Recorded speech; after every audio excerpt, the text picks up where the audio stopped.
আসসালামু আলাইকুম। আমি আন্ড্রু অনলাইন ইউটিউব চ্যানেল থেকে সেলিম বলছি। আমি আজ আপনাদেরকে কম্পিউটারের একটি গুরুত্বপূর্ণ সমস্যা সম্পর্কে ধারণা দান করব। এই সমস্যাটি হচ্ছে কম্পিউটার সাউন্ড সমস্যা। অনেকের অনেকের কম্পিউটারে সাউন্ড হঠাৎ করে বন্ধ হয়ে যায়, ভিডিও চলতে থাকে কিন্তু কোনো সাউন্ড হয় না, বা অডিও চলতে থাকে কিন্তু কোনো সাউন্ডের শব্দ পাওয়া যায় না। এটির মূলত কারণ হচ্ছে অনেকে দেখা যায় কম্পিউটারে মোবাইলের মাইক্রোফোন পিসিতে ইউজ করে, তখন এই মাইক্রোফোন ব্যবহার বা মাইক ব্যবহারের কারণে হঠাৎ করে সাউন্ডের সমস্যা হয়।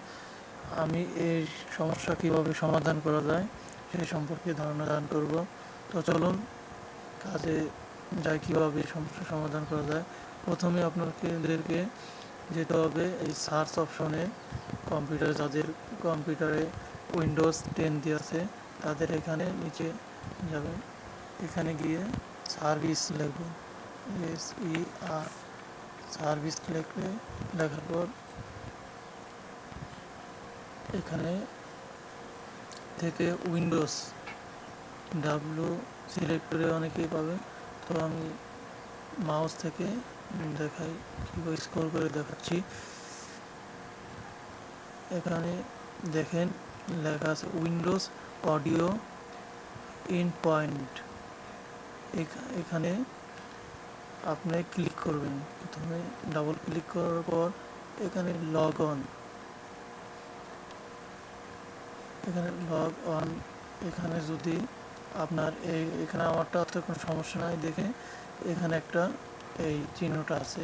তো এটা যদি এই দিস অ্যাকাউন্ট এই জায়গায় টিকমার্ক দিয়ে থাকে, তাহলে এটাকে এখানে এই লোকাল সিস্টেম অ্যাকাউন্টে আপনার টিকমার্কটি দিতে হবে। তো এখান থেকে আমি বেরোনোর পর এই Windows audio in point builder এই অপশনটাকে কিবোর্ডের কার্সর নিয়ে রাইট বাটন ক্লিক করতে হবে। রাইট বাটন ক্লিক করার পর এখানে রিস্টার্ট ক্লিক করলে আপনার সাউন্ড ক্লিয়ার হয়ে যাবে। এখানে উইন্ডোজ অডিও এখানে দিলেই আপনার আশা করা যায় সমস্যাটি সমাধান হয়ে যাবে। তো আমার ভিডিওটি ভালো লাগলে অবশ্যই লাইক, কমেন্ট এবং শেয়ার করবেন। তো আজ এ পর্যন্তই। নেক্সট টিউটোরিয়ালে আবার কথা হবে। আল্লাহ হাফেজ। আসসালামু আলাইকুম।